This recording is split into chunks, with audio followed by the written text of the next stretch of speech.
in that case, I would like to welcome everyone to the third of the 3 Budget Committee workshops on TVWD's 2021-23 biennium budget. Please remember, everyone, to use your microphone when you're speaking and to mute yourself when you're finished.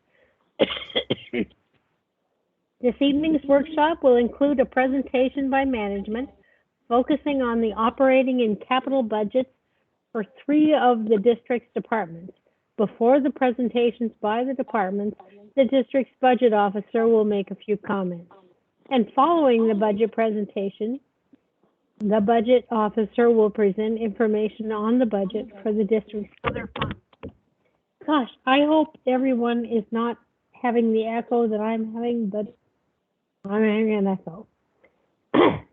Because this meeting is a workshop, members of the Budget Committee are asked not to deliberate or make decisions tonight. In addition, the Budget Committee will not hold public hearings tonight. However, we will reserve time at the end of the workshop for questions and members of the public. Members of the public are welcome to submit written comments regarding any of the information presented during this workshop. Written comments should be directed to Paul Matthews, the district's budget officer. And Paul, I will turn it over to you to run the meeting at this point. Thank you, President Bagnall, and good evening, Budget Committee members. Just a real quick announcement. Tom Hickman, our CEO, got his second COVID vaccine yesterday and is under the weather, so Tom will not be joining us tonight, and I'll be pinch hitting for him during those parts of the presentation where he would be speaking. And with that, President Bagnall went over our agenda, so I'm not going to spend too much time. There is some good news I have to share with you tonight, which is tonight's presentation is going to be much shorter than it was the last work session, or the last workshop that we had. So I suspect we'll get through this and really a quick amount of time. So just we're going to address some of the questions that came up from the last workshop.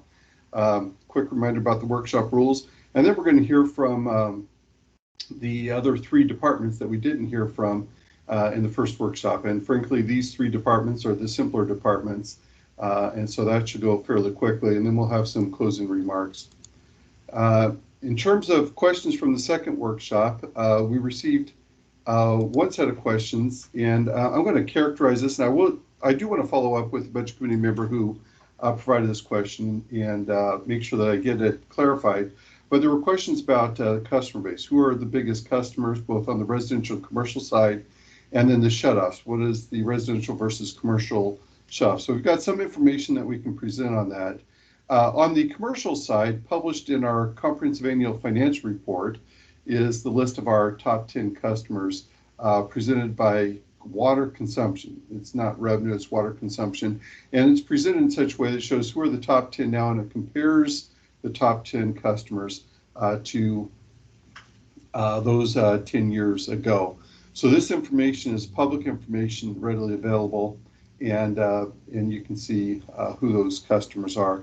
The residential side, we don't track information in that way. We report this because bond rating agencies and other people want to know how concentrated our customers are and how much of our revenue is coming from a few customers.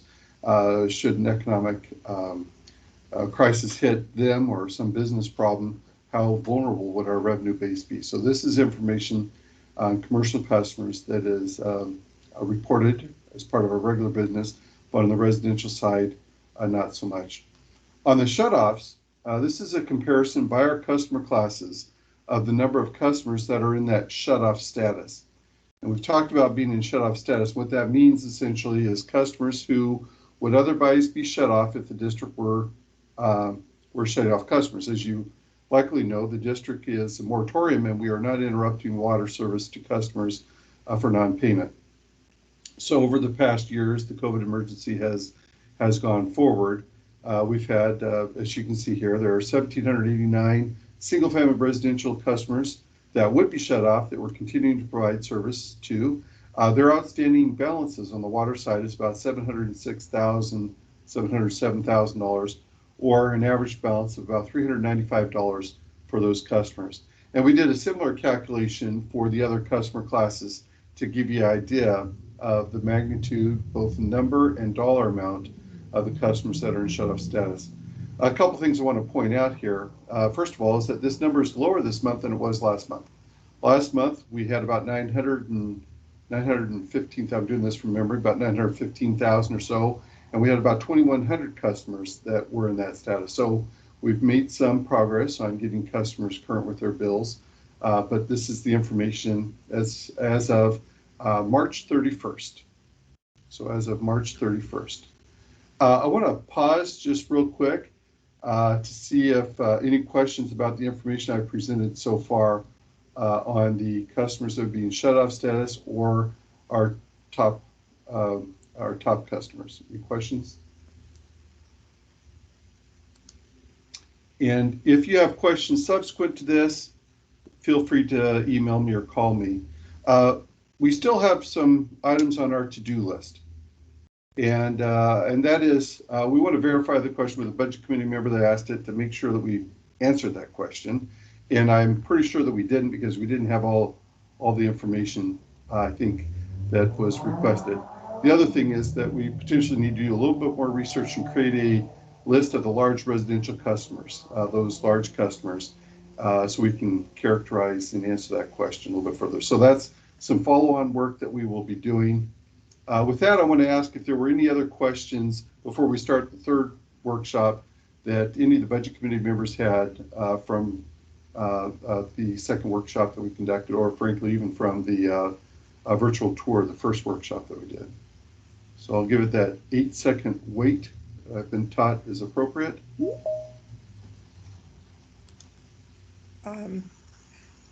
This is Marilyn, and I have a request of you. I've talked to people about their water bills, and I don't pay a water bill because I'm in an apartment. So I'm wondering if there's any way you could send me a screenshot or something of a water bill so I know what they're talking about. Marilyn, I did not hear precisely what you said. Something cut out. Send what was it? Okay. I have been talking to people about water bills, and I don't pay water bills in my apartment. So I'm wondering if you could send a screenshot of a water bill so I know what they're talking about. Oh, certainly. We'll get you a copy of a water bill. And if that's difficult to do, I will find a way to get a copy of my water bill to you. But yeah, we'll get a copy of a water bill to you. Make a note of that. Okay. Any other questions?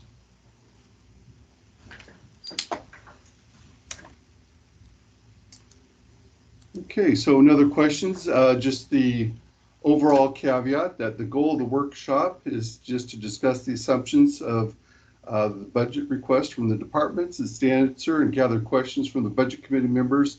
And as President Bagnall indicated, it's not to deliberate or make a decision. We'll reserve that for the formal budget committee meeting that will be held on May 25th. And that meeting will be advertised as a meeting, will include a public hearing. And that's why we want to make sure that we don't do any deliberations tonight. And with that, we'll transition over to talk about the first operating department. And this would be a situation where normally Tom would come in and present this information. But with him being under the weather, I will be hosting this part of the meeting as well. And we'll just give you the highlights on the Administrative Services Department, just as we did in the last budget workshop for the other departments. So with that, the Administrative Services Department, the goal of that department is actually to provide overall services for the district. And this is the department that Tom, as our CEO, actually leads that department. It includes our legal services. The general services is a category that actually includes Tom, the legal services, as well as the administrative assistant that we have. HR is our HR division, and the HR division also manages our risk management division. So that comprises the Administrative Services Department. The responsibility of the Administrative Service Department is the overall administration of the district. So the other operating departments, obviously we report to Tom, and he provides the overall leadership for the district in that regard. He also supports the Board of Commissioners, provides oversight of the Willamette Water Supply Program and all the other major initiatives of the district. That's where we get our legal support from our general counsel as well as HR and our risk management. As you look here, the number of FTE are not scheduled to change in this budget cycle. You see a reduction in FTE from 15-17 to its current level, and that was the result of transferring the communications group out of the Administrative Services Department, moving it over to the Customer Service Department. But since then, we are not requesting additional staffing in the Administrative Service Department. These will be the same tables that you saw at the last workshop, and for each of the departments. We're going to present the information by division. We'll start with the personnel services, and then we'll step through material services and capital outlay and so forth. So for this department, on the personnel services side, we're seeing a reduction here. A couple things that are contributing to that. First, on the general services side, we had some budgeted resources in the last budget to plan for the retirement and replacement of our CEO, Mark Newsom, when he retired. So we had essentially additional resources to allow a transition period where Mark and Tom would be working together and having a smooth transition from one leader to the next. That was done in that period, and we do not anticipate doing that in the next period, so there's no reason to rebudget that. Within the Human Resources Department, there's been one of our staff members has changed status and is working fewer hours. That's part of it. And as well as just in general, as I mentioned at the last work session, our personnel service costs have been managed fairly well in terms of our cost of healthcare is coming in much lower than what we had anticipated. That's good news. The funding of our per site account has also helped us manage our overall personnel services costs. So from both of those things, we're seeing a real manageable amount of our personnel services. So overall within the department, because of those changes, we're actually expecting a reduction in the overall requested budget for personnel services. And as I mentioned at the last work session, we're still digging at some of the assumptions underlying the personnel services budget. If we change those assumptions, we'll highlight those during the budget committee meeting as we go forward. On the material and services side, that's where we see an increase. And the biggest increase that you see there is in the general services division. And in that division, we have a couple things that are going on that are important to highlight. First, we have the increase in our regional partnerships. You may say, well, what are those? The regional partnerships cover the cost of operating the Willamette Water Supply System, the Willamette Intake Facilities Commission, TVWD share, rather. Let me back up here. I misspoke. It's the amount TVWD pays to those commissions as part of TVWD's share of the cost. So it's the operations of the Willamette Water Supply System, the Willamette Intake Facilities Commission, and the Willamette River Water Coalition. In addition, we have the regional consortium dues that are part of that as well. Well, as we ramp up the Willamette Water Supply System and the willamette Intake Facilities Commission, we're seeing a pretty dramatic increase in those costs, planned, expected, but nevertheless large. It's about $750,000 of that total amount is coming from the regional partnership. The other thing that's in the Administrative Services Department, a couple other things that are important there. The mission, vision, values effort that Tom talked about to retool the district's mission, vision, values. That effort and is within his group, as well as enhancing our governmental affairs with various consulting agreements. So those efforts are what's driving the increase in the general services material and services budget. For human resources, we have a class comp study that we're doing, as well as efforts around DEI and some other training efforts that we're doing that Tom talked about before, developing our organizational skills and so forth. That continues to be in there. On the risk management side, we're actually seeing a reduction. That's largely based on how we've been able to manage our insurance costs. So kudos to our risk management team for keeping us in good stead with the insurance cost and getting us great rates A lot of that is because we manage our draw on the insurance. We basically have a great record, and that's resulting in savings for us. On the capital outlay side, we have no capital outlay request this year. 2 years ago, we had a new photocopier/printer in the mix, and that was an expensive item, but we don't need to replace that in this budget cycle. So there is no capital outlay within the administrative services budget. So summarizing it by division, and by say summarizing, this table shows all the appropriations categories. So personnel services, material and services, capital outlay, but it shows it by division. So we are seeing an increase in the general services division, largely driven by that material and services increase, largely driven by the regional partnerships, as well as the other items I mentioned.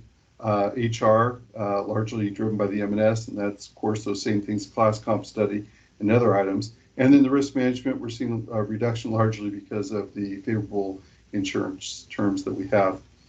We look at the same information cut the different direction. Now we're looking for the entire department, but we're looking at the appropriations categories, and you can see really a breakdown of what's affecting the administrative services budget. It's largely the M&S items that are there. So I'm going to pause real quick and see if there are any questions. By the way, this picture is at an event where we had Senator Merkley there celebrating our WIFIA loan.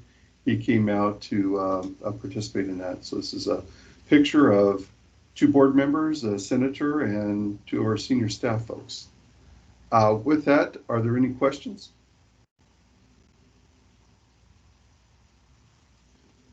You couldn't have found anybody shorter than me?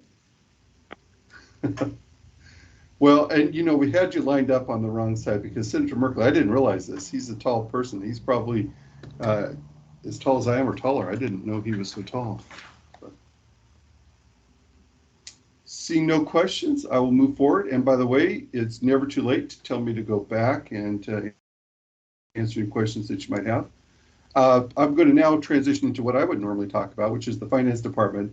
And this year we've done something a little different than we've done in the past. And this is largely a result of my OCD. We had expenses that were called fund level expenses, and they didn't happen within the division. They happened at the fund level.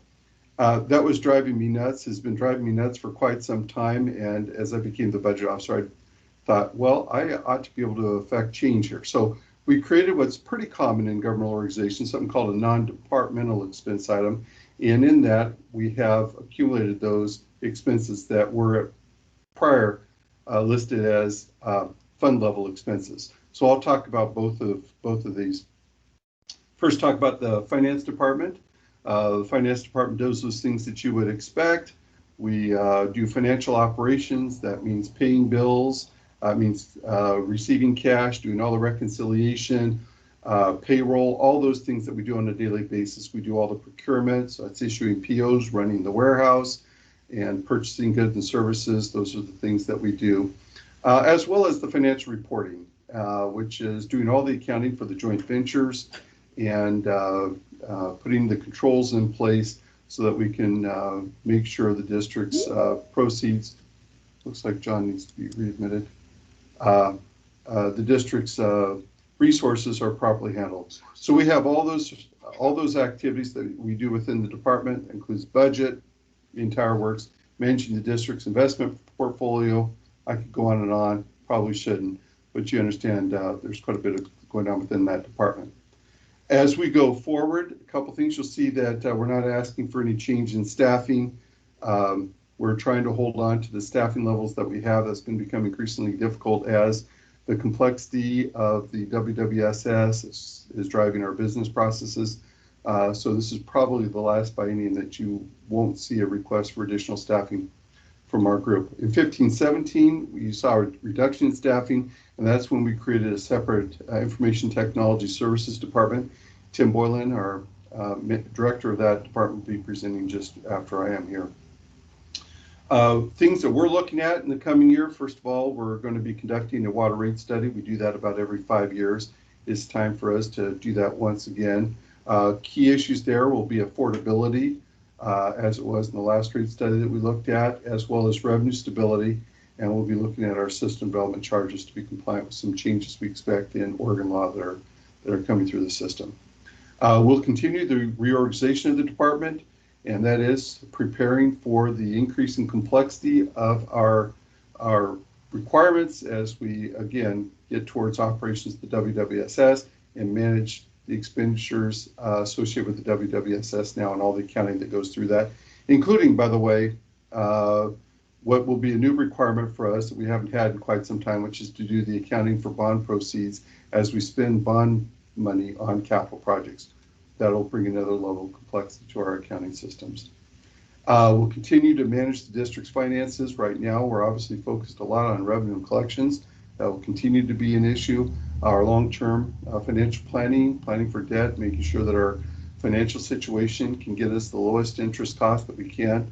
That'll be an important part, as well as our participation in regional partnerships. We work quite a bit with our partners on keeping the financial waters calm, as well as working on contractual matters, for example, with the City of Portland. So those are all things that we will continue to do in the coming biennium. On the personnel services side, our costs are down as well. And again, that's due to a couple factors. One is the, obviously, as I said, the cost that we've had on our healthcare, the management that we've been able to do there. Kudos to the HR group for keeping those costs low.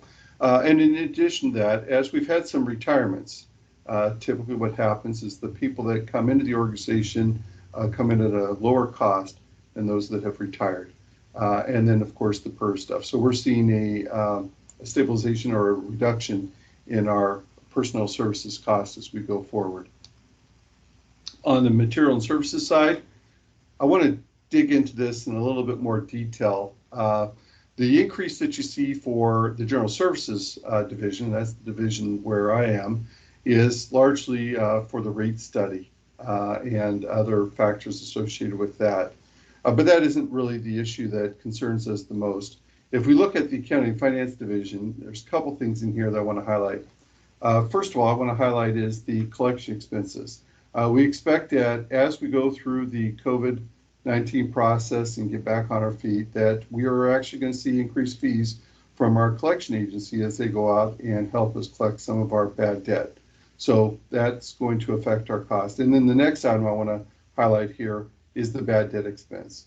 And this is something that we've talked about before, but based on generally accepted accounting principles, the district needs to account for its bad debt as revenues are incurred. So we do an analysis. I would like to say it's a detailed statistical analysis, but things are so different now with the moratorium on shutting off customers for non-payment that we are doing our best to understand what our bad debt expense is. And this is our best estimate based on what we've been able to observe, that we need to be prepared to, over the biennium, increase our bad debt expense to deal with the current non-payment. Hopefully, these numbers are off and we won't experience that bad debt expense, but we need to be prepared, or at least we feel like we should be transparent with the budget committee that this is what we expect the bad debt expense will be. So a summary, we don't have capital outlay in the finance department, so we can skip over that, but here's the summary of the increase that you see for the two divisions. And of course, looking at it by appropriations category, we're doing well on the personnel services side, but we are seeing an increase on the M&S side driven by those factors that I just mentioned. Now I'm going to shift gears. Well, before I do that, I'm just going to pause, see if there are any questions about the finance department budget properly. Yes, Mike. Yeah, thanks, Paul. Included in our packets that were delivered are some performance measures for each of the groups.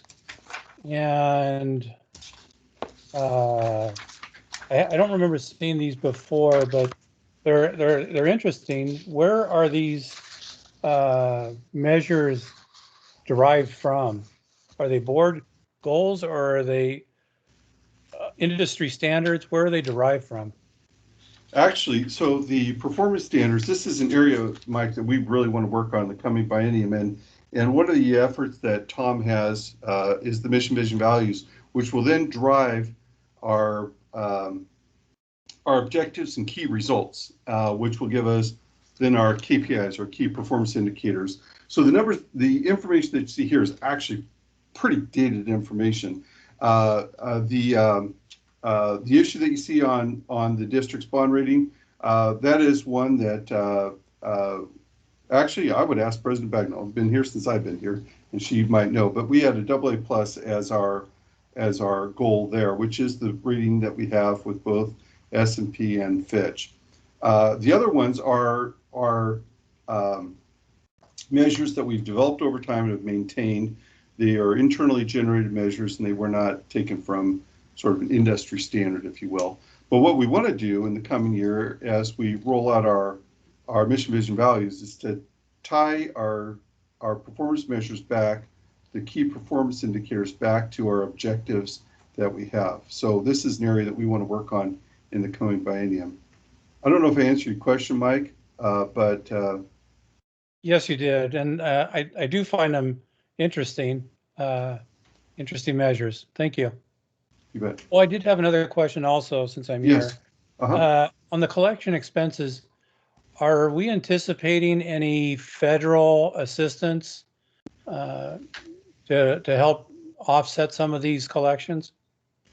Well, a couple things on that. First of all, it's not in the budget. So the budget is set about assuming that those don't come forward. Having said that, I was just on a webinar today where there is a program being established at the federal level. It's I'm not sure if you're familiar with something called the LIHEAP program, the Low Income Home Energy Assistance Program. Well, this is called LIWAP, which is Low Income Home Water Assistance Program. And they're standing up this program at the federal level. The idea would be to provide grants to community organizations. For us, it'd probably be something like community action. And with that, we'd be able to redirect our customers to that agency to get help on their water bills, much like the LIHEAP program. And as they describe the LIWAP program, it is modeled after the LIHEAP program. In fact, it's administered by the Department of Energy, Division of Energy Assistance, let me get my terminology right, the Division of Energy Assistance within HHS to leverage what they're already doing with LIHEAP to get it out quickly and effectively. So there is some good news. Now, you might remember that in 2020, ending at December 30th, 2020, we had the CARES Act program, which allowed customers that were having difficulties paying their water bills to get assistance as well. And that was run by Community Action. That program ended on December 30th based on federal law.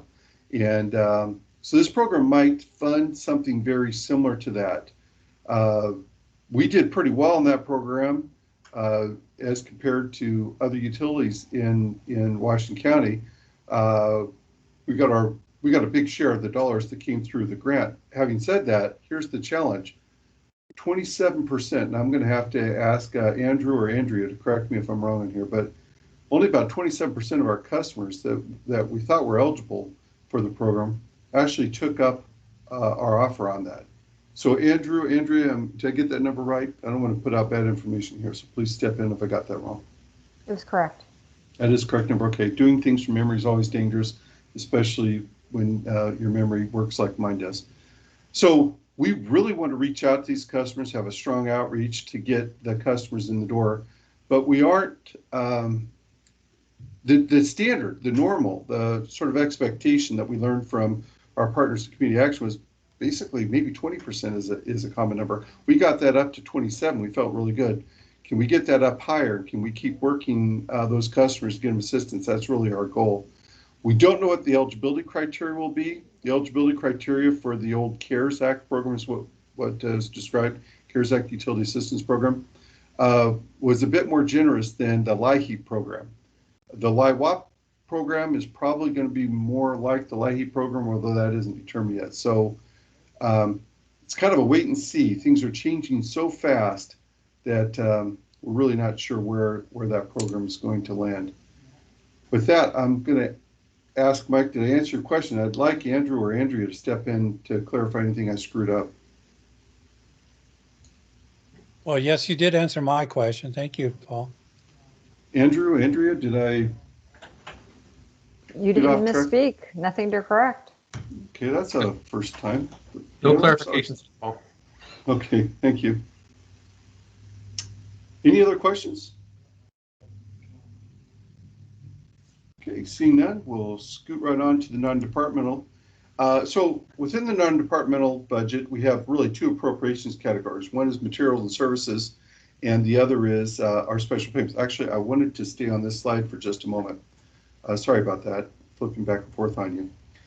So our purchase water costs are largely driven by the unit cost of water from the GWC in the city of Portland and the quantity of water that we get, as well as the cost of power, all grouped together in this non-departmental item for the M&S. The other big item here is our special payments. There are two flavors of special payments.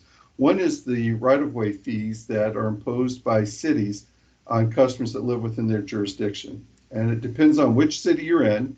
If you live in the city of Hillsborough, it's 3.5% of your water bill. We collect that and we send it to the city of Hillsborough. If you're within the city of Beaverton, it's 5%. And if you're within the city of Tigard, it's 5.26%. So we need to appropriate that money. We put it on our water bill and then we transfer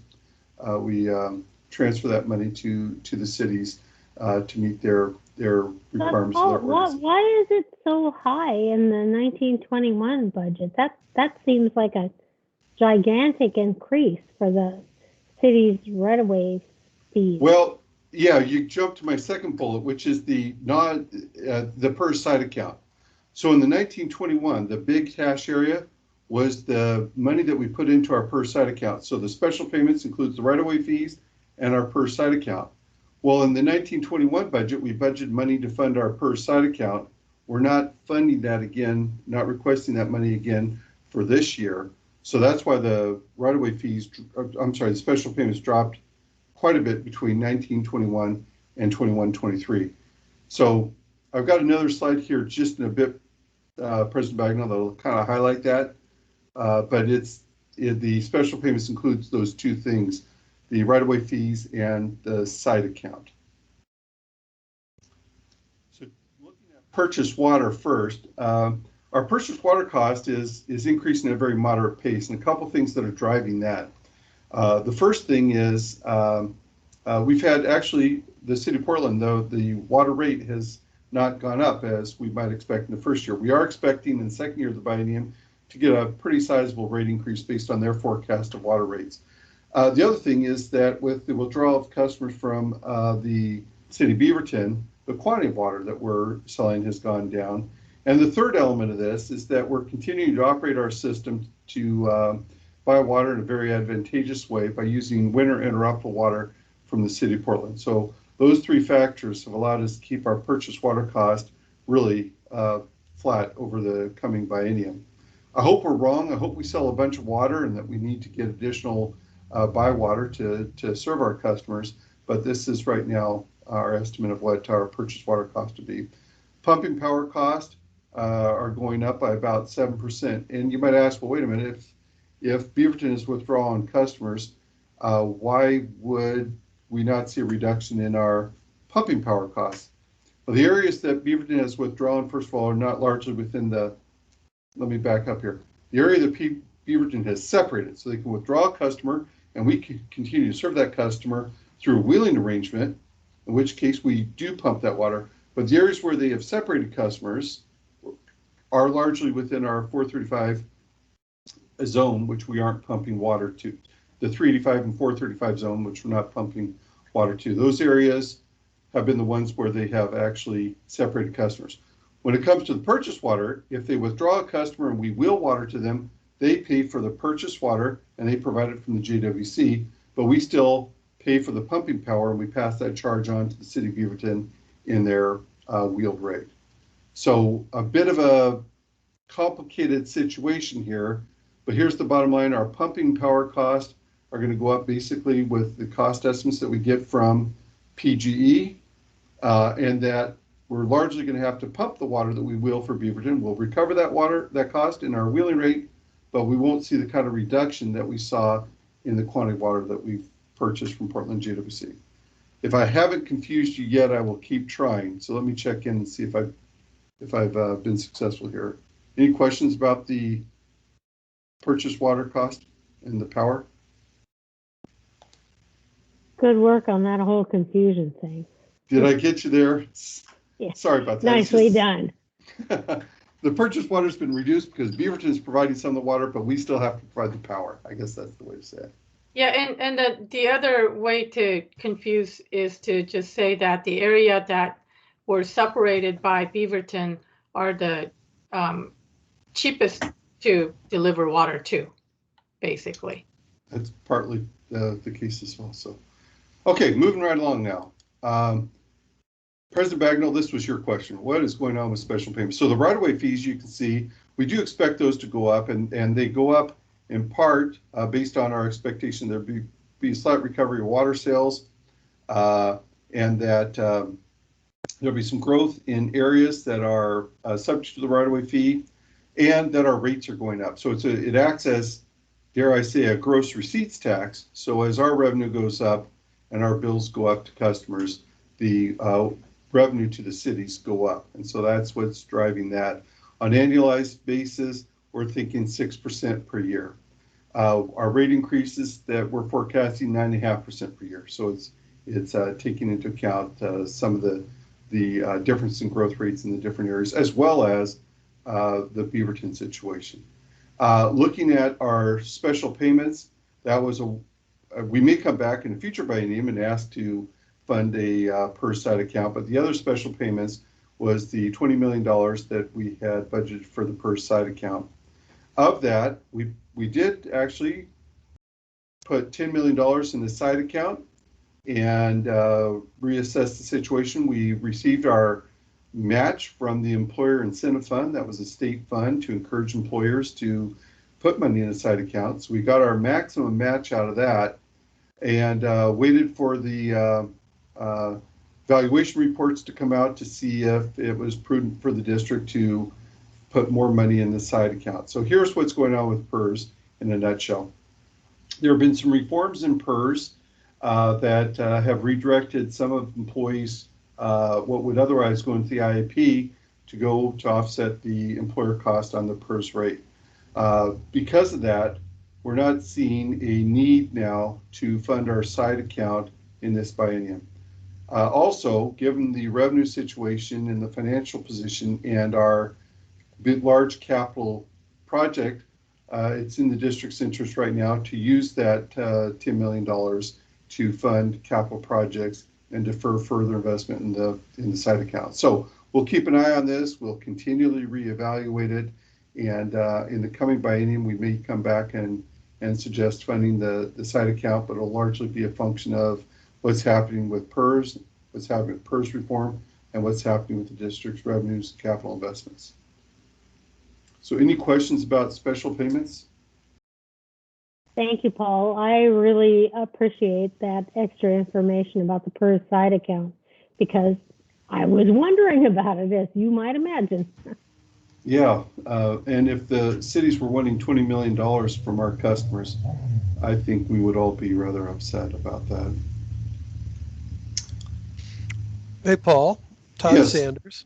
Yes. I'm just going to use this moment to say thank you because I remember when you advised the board to enter into that side account for the PERS and you said it would pay off and you're demonstrating it right here. So bravo to you. Thank you to you. Your guidance was dead on and the board and the customers thank you for that. Oh, thank you. And you might remember we actually did an analysis to see if we should do one large payment or separate it, and it actually made sense for us to separate it. And I guess in hindsight, we were that was a good decision as well because it gave us more flexibility to address the district's needs. So, and we got the matching fund, and the match from the state was a great incentive as well. So yeah, no, I remember that meeting, and you know, again, marvelous job on your part. Well, thank you.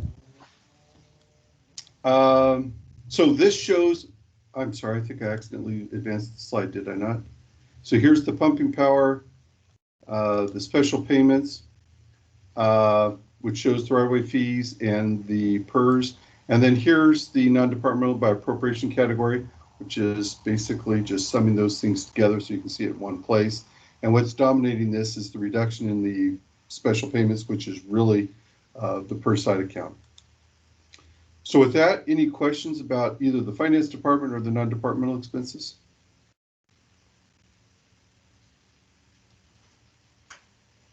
If there are no questions, I'm going to turn this over to Tim.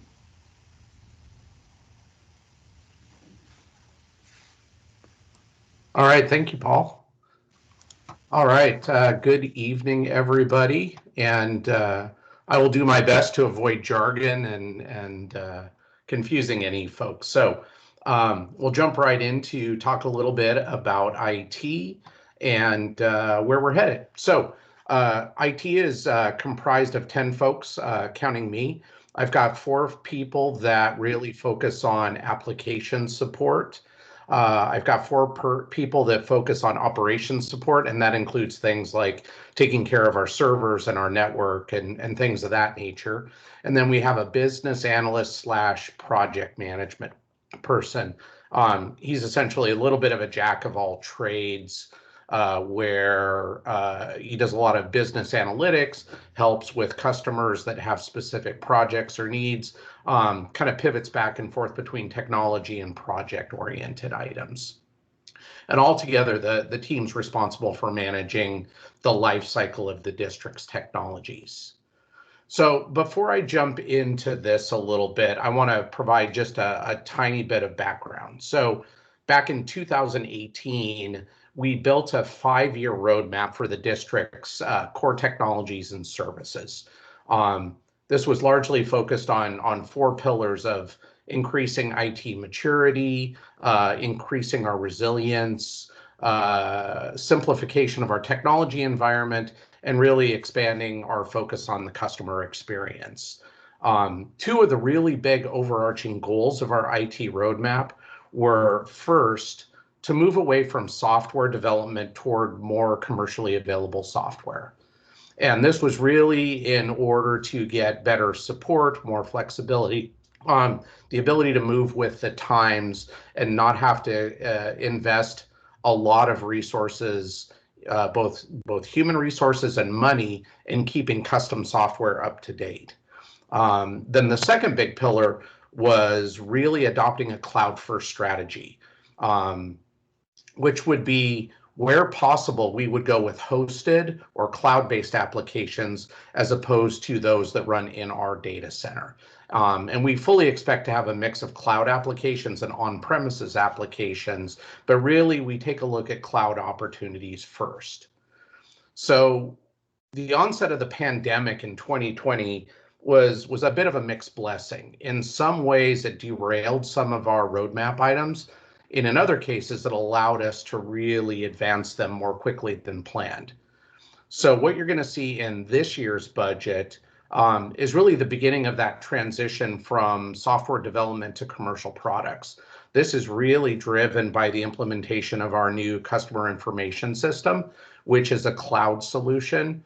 Once that is done, all of our key district cornerstone applications are either commercial or cloud or both. And then the second thing is we're going to build on the momentum that we had from the pandemic. So one of the examples that we had was moving folks away from big, bulky desktop computers to more mobile computing. When we helped folks move out of the district and into the field or working from home, we accelerated that by about 2 years. So most of the district now has mobile devices, whether it's an iPad, an iPhone, or a laptop.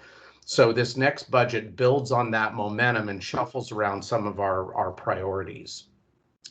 The other thing that we're really pivoting to is some of that customer experience.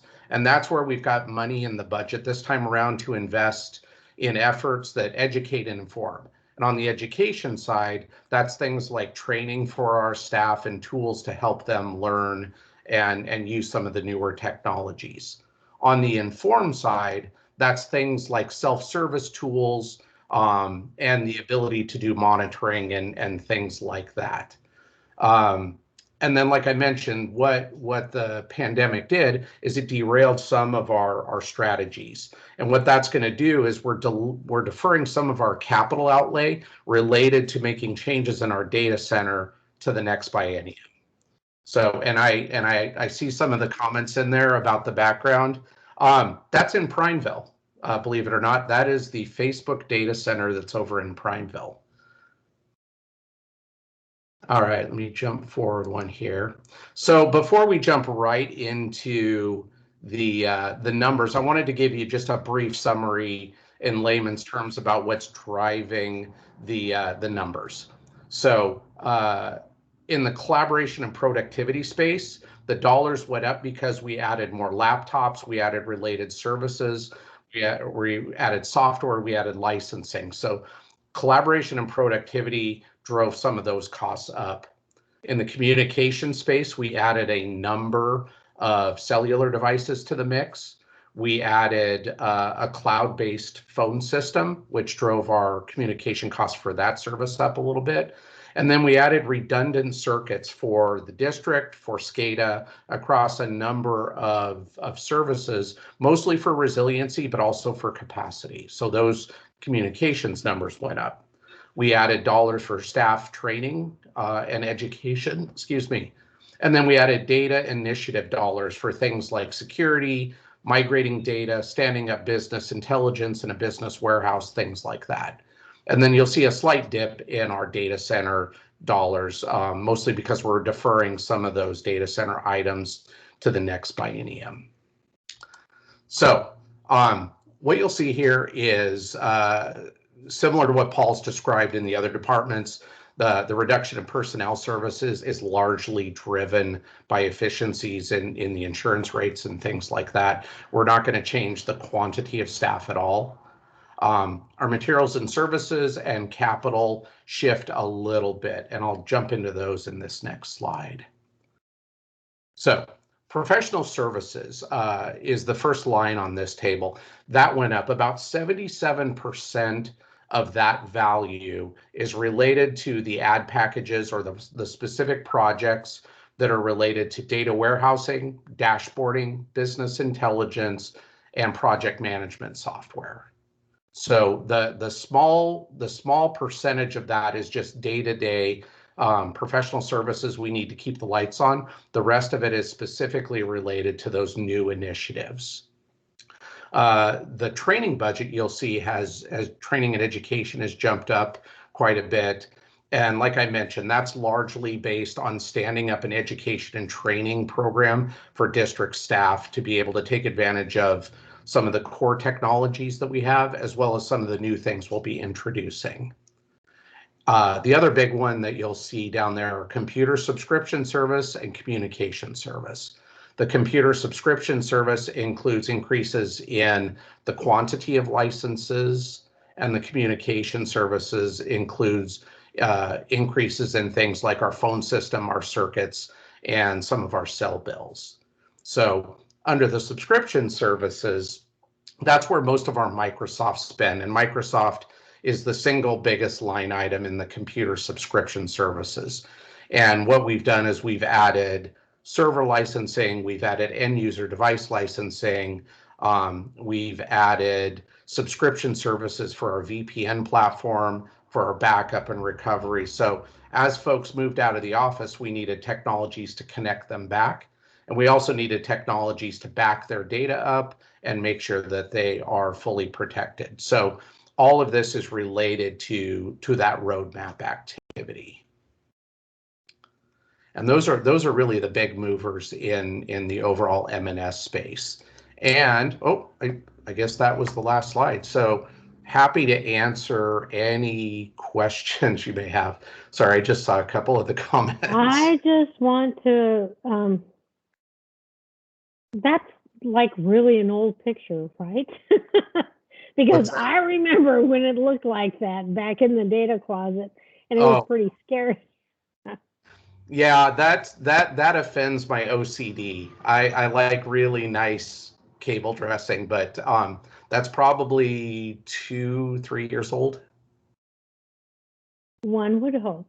And Yes. I would like to recommend to all of the other managers that they copy you and do really cool backgrounds, because we were all so dazzled by that it was hard to pay attention to your presentation. Distracting. I moved away from the Simpsons background for this presentation to a little more technology specific. So thank you, Tim. This has been a really, really challenging year for IT, and I hope I speak for the board in commending you for rising to that challenge. It's been tough, and we appreciate your help. You know, it was unexpected, but all the staff around the district were just phenomenal to work with. Everybody pitched in. You know, we provided some tools and capabilities, but I really have to give kudos to the rest of the district staff for being so fantastic to work with and willing to pitch in. This was really, I'd say the bulk of it was their ability to work with us. So big hat off to everybody who chipped in.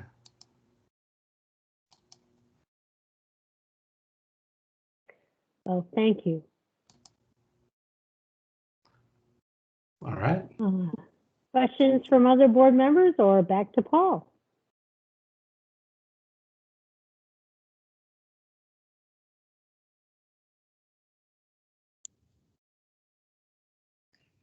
Let's see, where's chat here? Paul, you're on mute. Oh, boy, I was talking and I had some really insightful things to say actually about my blurred background, how I'm Did very we miss frustrated. the best part? Yeah, it could be. But I did want to pick up on the things that that President Bagnall and Tim were talking about. You know, our groups left this organization with just a few days' notice, and the CEO of Microsoft said that society had done 2 years of digital transformation. I think is the word he said, in 2 months. And I know that we have, and we are so much more resilient now. And so thanks to Tim and his team for helping us through that and planning and getting us prepared for it. With that, I'm going to shift gears, and this is the time where we start pulling the numbers together. And what we've presented here is the district's operating budget. By operating budget, we're talking about the things that are in the district's general fund, the operating fund itself.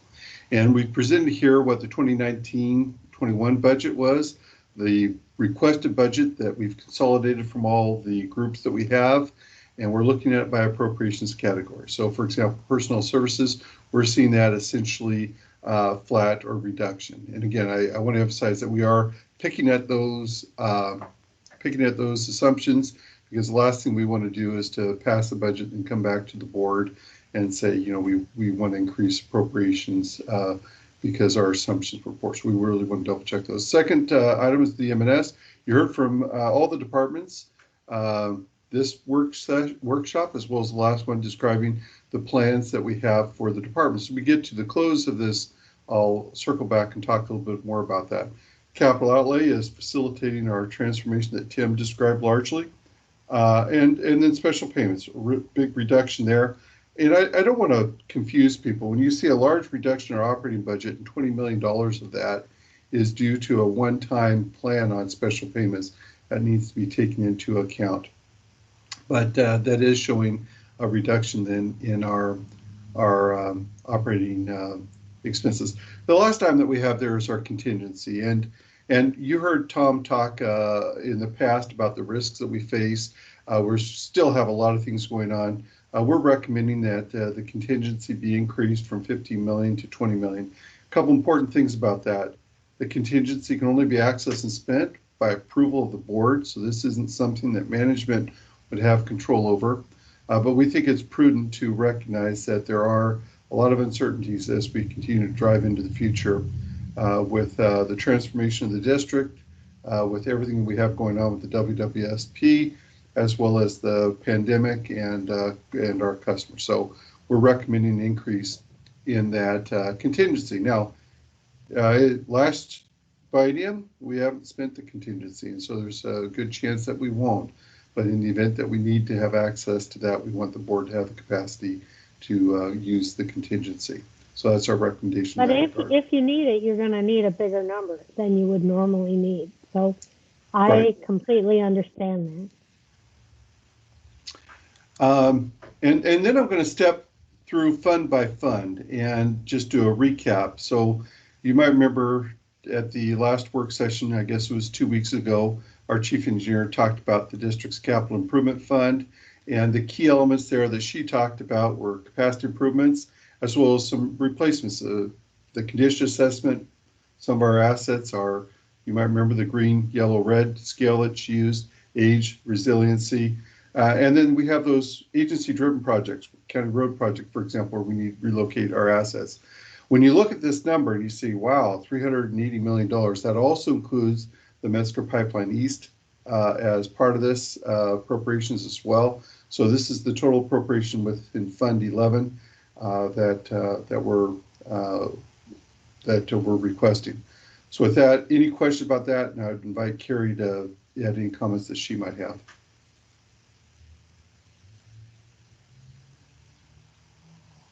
I have no comments, but I'm happy to answer any questions you might have.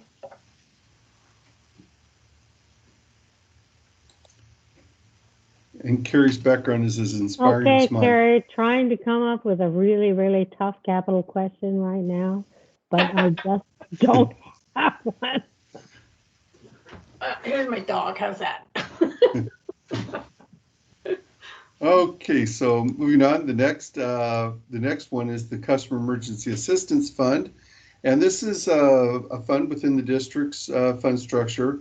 The proceeds, this fund is used to fund our Customer Emergency Assistance Program.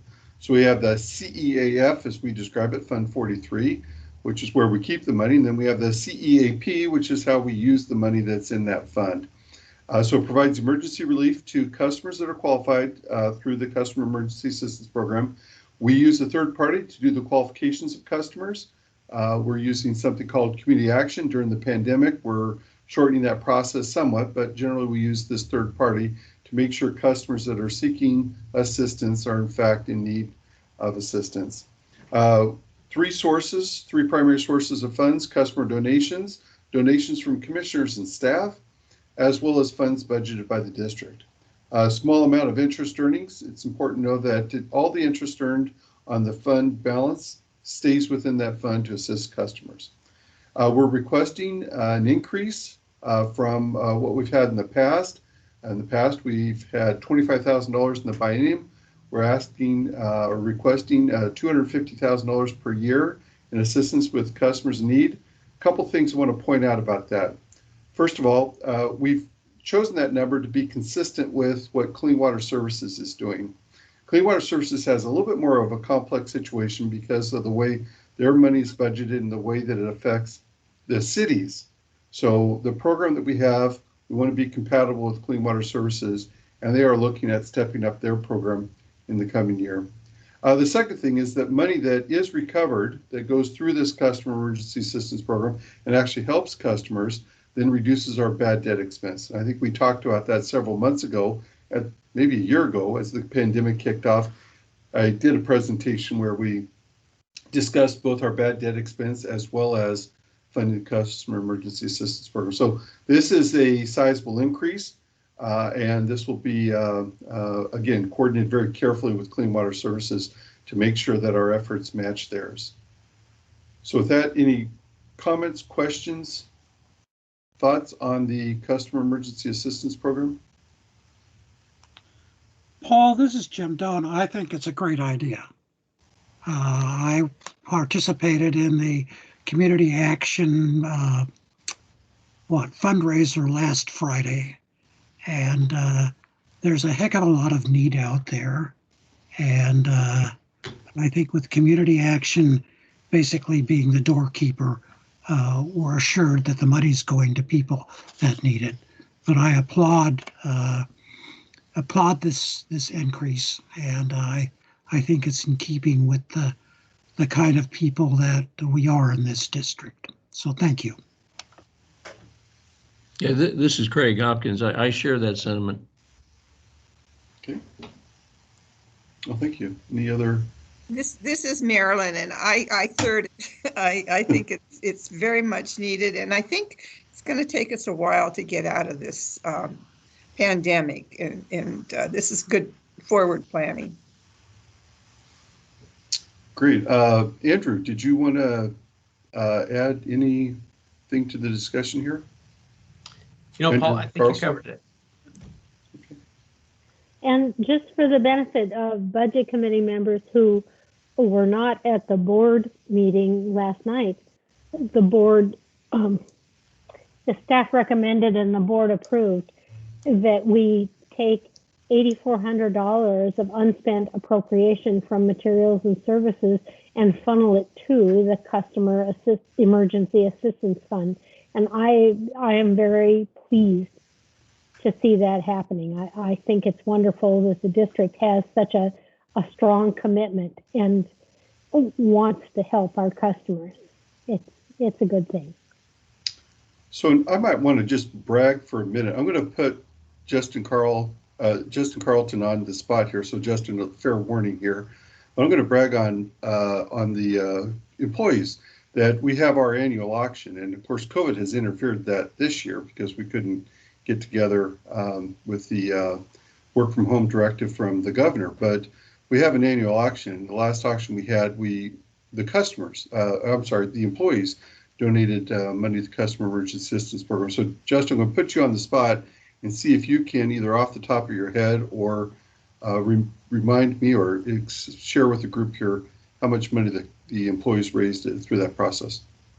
So they raised money for 3 different charities, and the employee assistance program received, well, it was divided equally, but I want to say the total was around $2,650. So $2,650. So in total, we raised about $7,000, $8,000, and we split it 3 ways between 3 charities, and 1/3 of it went to the Customer Emergency Assistance Fund, and I can't recall the other 2 charities. And just for people who don't remember, I mean, to me, that's astonishing. We have 125, 130 employees, and they raise all that money. That they are so generous and so kind and so giving. I think that is a pretty wonderful thing. Yeah, it's a proud group to be part of. I tell you that as an employee.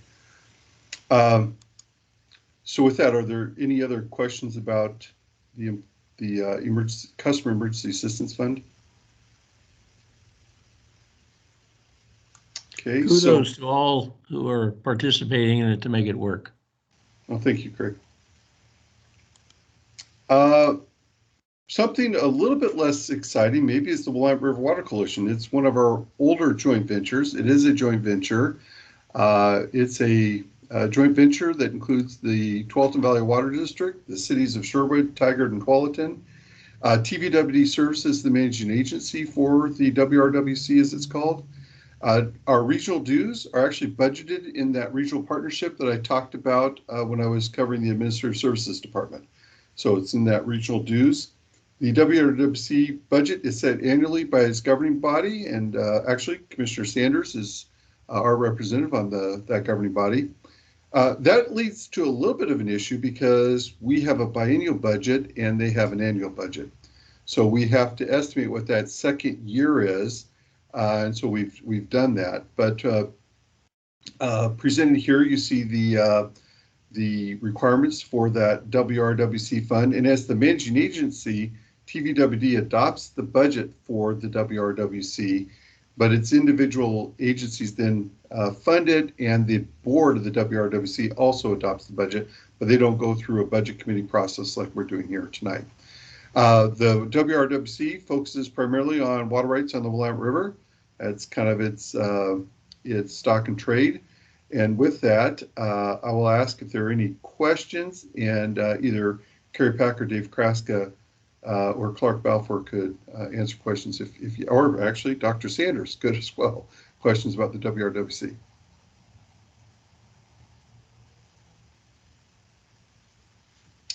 Okay.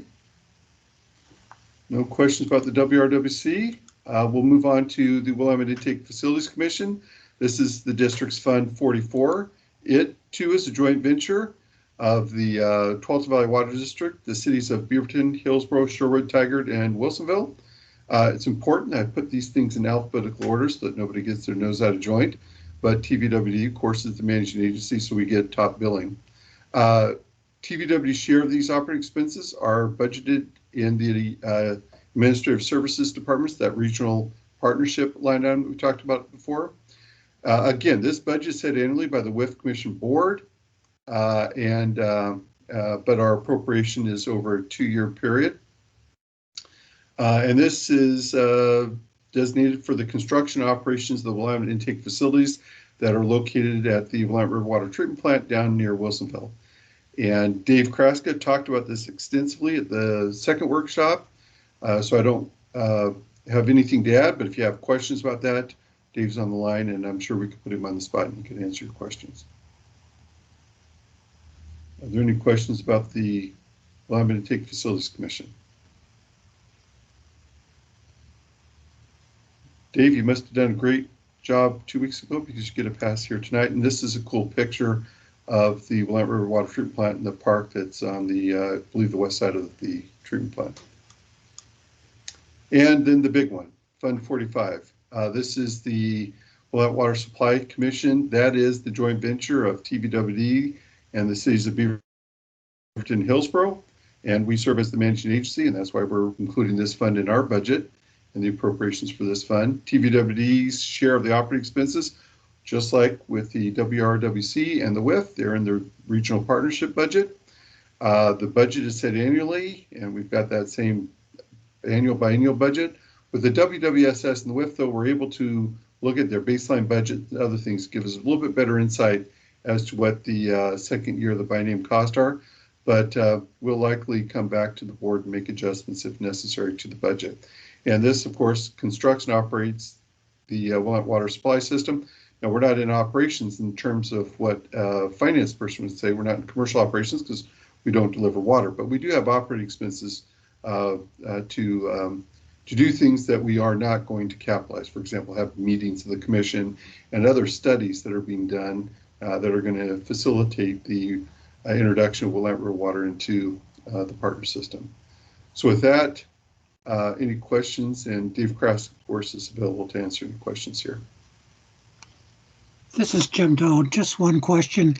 Is 0.5% a reasonable contingency? Okay, that's an excellent question. So the contingency here is really to cover the material and services budget. This is what was in the baseline budget that was adopted, I believe, by the Willamette Water Supply System Commission. This commission would, if there is additional budgetary requirements, would go back to the partners, and we would need to have the contingency in order to fund the resources. But Dave, do you have some insight on Commissioner Doan's question? Yeah, this particular contingency, the $235,000, is exactly as you said, Paul. It's for the materials and services. This contingency for that. The budgets that we have for the WWSS, the $452 million, that includes various contingencies at the project level and also a management reserve on program level. So that's captured inside the capital outlay. Hope that helps. Okay, thank you. It actually makes sense now. Yeah. It's basically 10% of the M&S budget, rounded. Any other questions for Mr. Kraska? Having exceeded our 8 seconds, I'm going to go ahead and move on.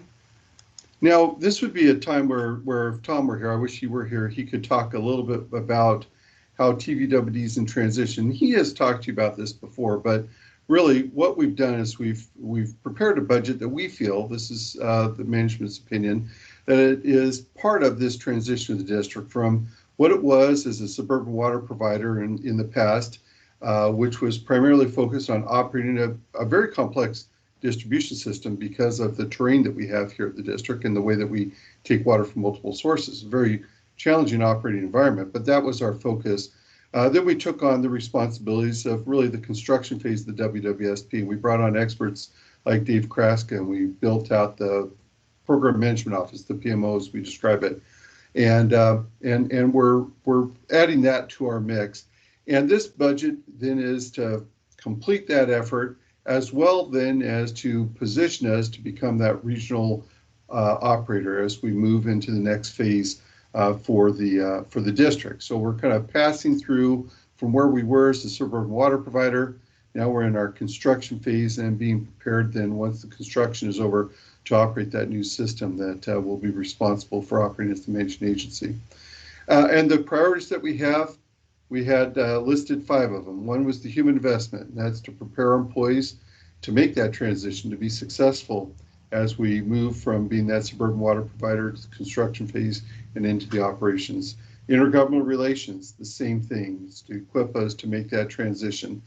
Step up our business intelligence practices. You heard Tim talk about this. This budget helps us basically move into the future and increase our ability to use data effectively and to get more efficiencies through modernization.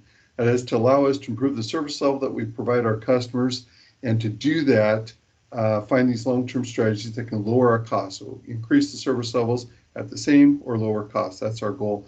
And then finally, the last thing is to make sure that we're completing our current initiatives, and that is to complete the Willamette Water Supply System, complete our CIS project, and get all those things underway that we're doing. So we feel that this budget largely accomplishes that. It's a modest budget. We are in tough times. We understand that times are tough for our customers, and we're kind of in a precarious position as we need to make these transitions and be prepared for that future. So we have what we think is a appropriate budget. It has some ambitious elements to it to make that transition, and of course to fund the Willamette Water Supply System and Willamette Water Supply Program. With that, I just want to see if there are any questions about the overall direction that Tom has laid out for us here as we make that transition.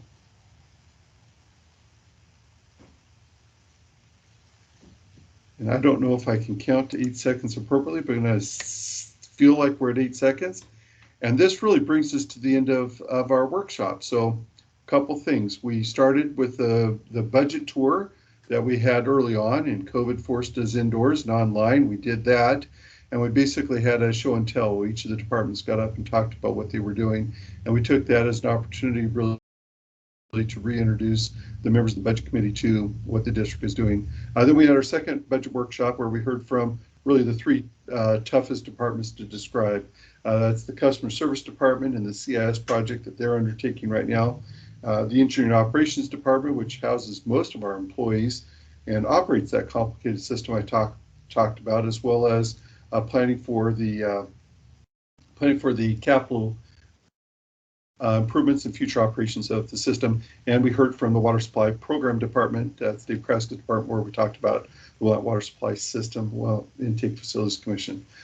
This workshop, we a little less ambitious. We talked about the 3 easier departments, and then we consolidated looking at the district's overall budget and what the individual funds that we were going to ask include in the budget, as well as the overall goal that we had of transitioning the district into its next phase.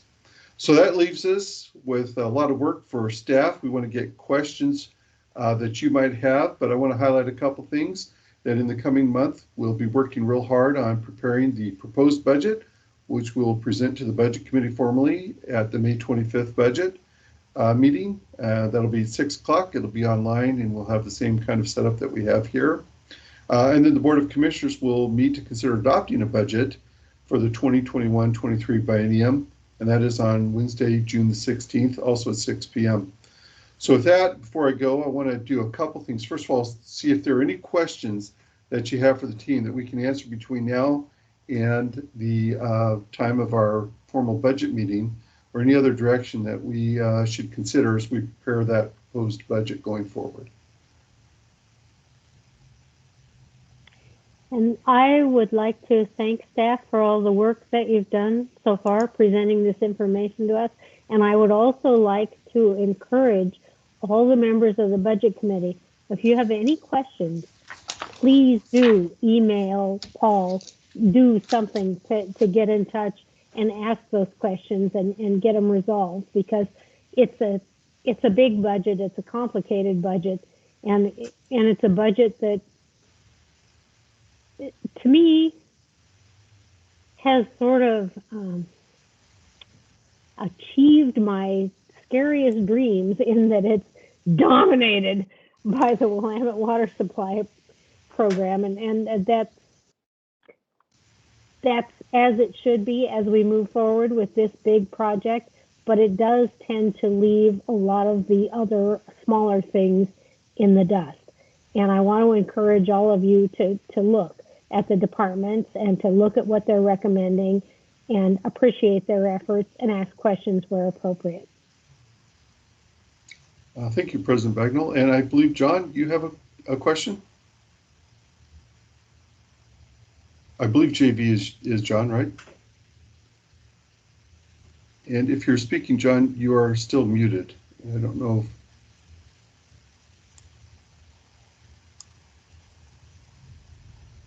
And you may be having the same problem that Bernice was having when she couldn't unmute herself. Yeah, when I first logged on, I couldn't unmute, and it's like, well, you know, I'm trying not to take that personally, but it was rude.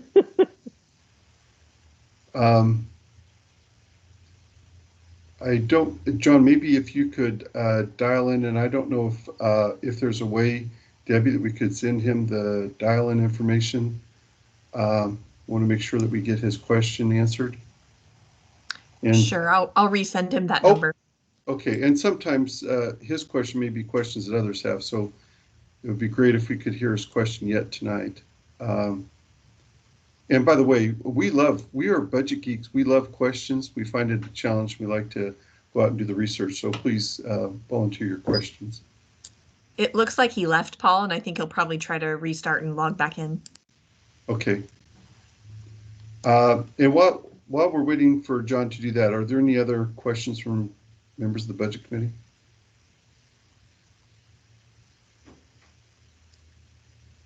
If there are not, then there's something else I would like to. It looks like John is back. Oh, okay. John, are you able to unmute now?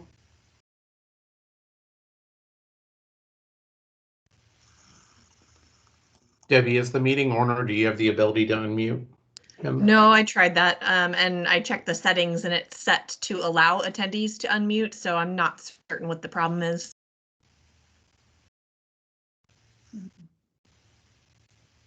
That must be very frustrating for him. And John, I don't know if you can call in on your cell phone again. I'm not even sure you can hear me speak. I hope you can. Marilyn, you were going to say something maybe while John works out the tech. While we're waiting, I just am curious whether there's been any movement from Tigard or Tualatin to ultimately join in with the Willamette Water Supply system. So maybe Dave Kraska could answer that. Tigard is a member of the WIF Commission, but Dave, maybe you or Clark or Carrie could address that. I don't know who'd be best. It sounds like a question I can answer, but could I just have it repeated for me, please, to make sure I get it straight? Sure. I'm just wondering whether Tigard or Tualatin has made any movement toward joining in on the WWSS. So thank you, Marilyn, for the question. So the easy one is Tualatin. They have not. On a regular basis, they evaluate their water supplies, perform water master planning, as all cities and utilities do, and they ask us some questions about being a source, but nothing really material. And they have a charter that prevents them currently from using the Willamette, so they would have to go through a whole process to switch that around.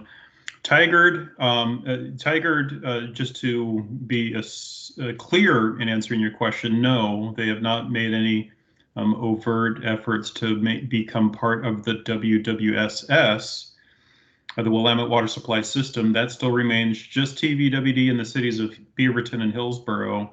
However, we do work with Tigard In terms of, we have an emergency connection with them that for our benefit on the construction of the Willamette water supply system, we've used their water, the water from their distribution system to fill our pipes and for testing. And so we have that going on. So that's the WWSS. As you may or may not be aware, Tigard is a member in the Willamette Intake Facilities Commission. So that's just the intake on the Willamette River, just the facilities that allow us to draw water out of the Willamette River, but not pumping or anything like that. I probably over-answered your question, but hopefully in there is the answer you were looking for. If not, let me know. Yeah, well, thank you. They're all okay. They're also part of WRWC, and I was just, it's an interesting situation. Yeah, there's a lot of Venn diagrams that have different intersections and everything, and I've gotten pretty good at keeping them straight, but even I get confused sometimes. Yeah, thank you so much. You're welcome. If I can add to that confusion even just a little bit more, as part of the MPE project, the Metzger Pipeline East project that we're paying for, but Dave's group is designing and constructing, we are creating a intertie or reconstituting an intertie that used to exist in the Metzger area, so with City of Tigard. So should there be an emergency intertie needs to be necessary in that area, we can also provide water at that location. But as Clark has just put in the chat, Tigard also has a prohibition of using Willamette water, I think, in their charter, right, Clark? Yes, that's correct. So they would have to have an election, and I've heard of no plans at this point for them to do that. Mm-hmm. Thank you. Yes, since both Tigard and Tualatin would need an election and a charter amendment, I would be surprised if they do anything other than sit quietly on the sidelines, wait to see if we get it all up and running and everybody's happy, and then maybe they'll address the question. That would be my guess. I think we have John on the line. Is that true, John? Yeah. First of all, thank Debbie for sending the information. I still have some problems here. I went from the desktop to a tablet to laptop and back to the desktop, and I thought it was fixed, but apparently not. Anyway, I have an ancillary question. Being an old water engineer, what's the water supply outlook coming up, and how will that potentially impact the revenues? Oh, for this year. Yeah. Okay, so I think I will kick that one to Carrie or somebody on Carrie's team. That's mainly the question I had. Yeah. Yeah, so it's just Carrie, because I gave the rest of my staff the day off or night off today. So we're projecting, John, are you asking how many million gallons we're anticipating using, or? No, what the supply outlook as far as the runoff and how it's going to impact the storage and everything in terms of storage supply. in Bull Run and JWC for next biennium, right? Right. Yeah. Or for the current year. Yeah. Okay. So looking at as you know, there's two sources. One we have water coming from Joint Water Commission and also from Bull Run. And right now, all of the reservoirs, Barney, Scoggin, and Bull Run reservoirs are all full. So there is no anticipated demand or supply issues at this point. And we're looking at our capacity demand outlook. It doesn't look like we're going to hit anything beyond what we saw last year, which we averaged around 25 million gallons a day on most summer days. And I think we barely hit 30, 35 last year in 1 or 2 days. So it wasn't that significant. to all of our needs that we had. And even during the smoke event, when the wildfire was going on, we were able to utilize City of Portland and JWC water just fine. So we don't anticipate that there's going to be any issues with water supply this year. And That sounds good. As the finance guy who doesn't have to worry about where the water comes from, it sounds like we got plenty of water out there. So make sure you water your neighbor's sidewalk, your grass, their grass, clean their roof, their deck, and your street. Just kidding. Use I water did that this week. responsibly. We always encourage people to use I water remember responsibly. a program Clean Water Services used to have, which was flush twice for sanitation. It's like, help all of us. We say that in jest. Use water wisely, of course. So with that, are there any other questions? Because I've got some good news I want to share, which is the question that Marilyn asked about a bill. I actually have a copy of the bill that our communications team, Frank Reed, sent to me. I tried to drop it in the chat, but for some reason, I can't upload files to the chat. Maybe it's because I've got the presentation going here right now. But Commissioner McWilliams, or former Commissioner McWilliams, Budget Committee member McWilliams, I can print this off and hand it to you before you leave the office. Is there anybody else that would like to see the water bill, or was it just Marilyn that wanted that? I think the rest of us probably get them in the mail, but. I don't need no stinking water bill. Okay, so I will just take care of that by giving it to her directly. So Marilyn, before you leave, I will print off and hand you a water bill. I just paid mine, so don't send me any more. Okay, fair enough. And with that, I want to say thank you for your continued participation. It's really important that this budget process include the citizens on the Citizen Budget Committee. It helps us make sure that our plans and strategies it keeps us honest and make sure that the community is top of mind as we put together our strategies and the plans that we have. So thank you for your continued participation.